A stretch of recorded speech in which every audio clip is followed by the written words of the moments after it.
Hey guys, it's me, Troy Dellinger, and tonight I'm going to be talking about King Solomon.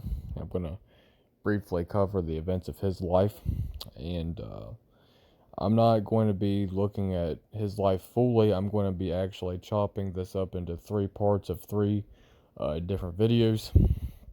I'm going to start off with the beginning of Solomon's being king, and then I'm going to do another video where Solomon builds the temple, and then I'm going to make a third video where I wrap it up with Solomon and the end of his kingdom, and we'll be looking at that. So, I'm just to do a brief review. I'm going to be talking about King David, who is Solomon's dad. And King David was a great king. He was a righteous king, and he did great things for the Lord. He was a man after God's own heart. He had a couple sins and things going on with him that where he backslid, but he repented, and he got that dealt with, and he was just a great man of God and a great king of Israel. And so Solomon, not Solomon, but David, King David, is at the end of his life. He's growing old, and now he's looking for a king to succeed him.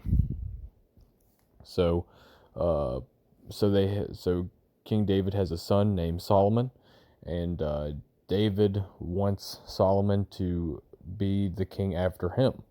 Um, so, Solomon picked King David picked Solomon, but there's a little bit of a dispute going on between Solomon and one of his brothers, and one of his brothers thinks that he's going to be the king, and he presumably calls himself to be king, but it doesn't happen.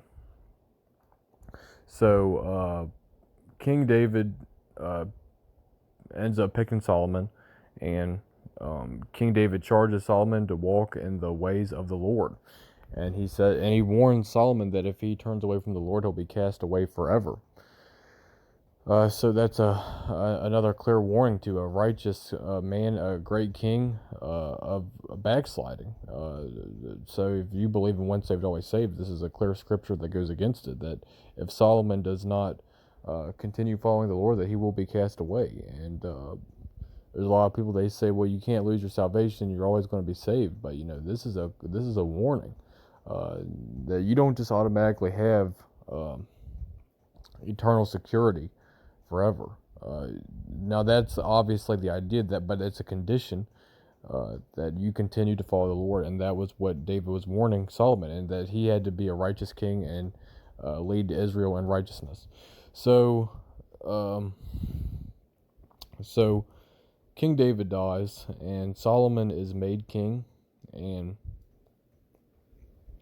he ends up having his brother killed because his brother was not righteous, but wicked, and he had sin, so he ends up having him killed. And then the Lord visits Solomon in a dream, and the Lord would grant Solomon anything he wanted, and Solomon chose wisdom. And so Solomon ends up becoming one of the greatest and most wisest kings that Israel ever had, pretty much ever had. Besides Jesus, King Solomon was the wisest man in the world. So Solomon is given wisdom, and he does great things for the Lord.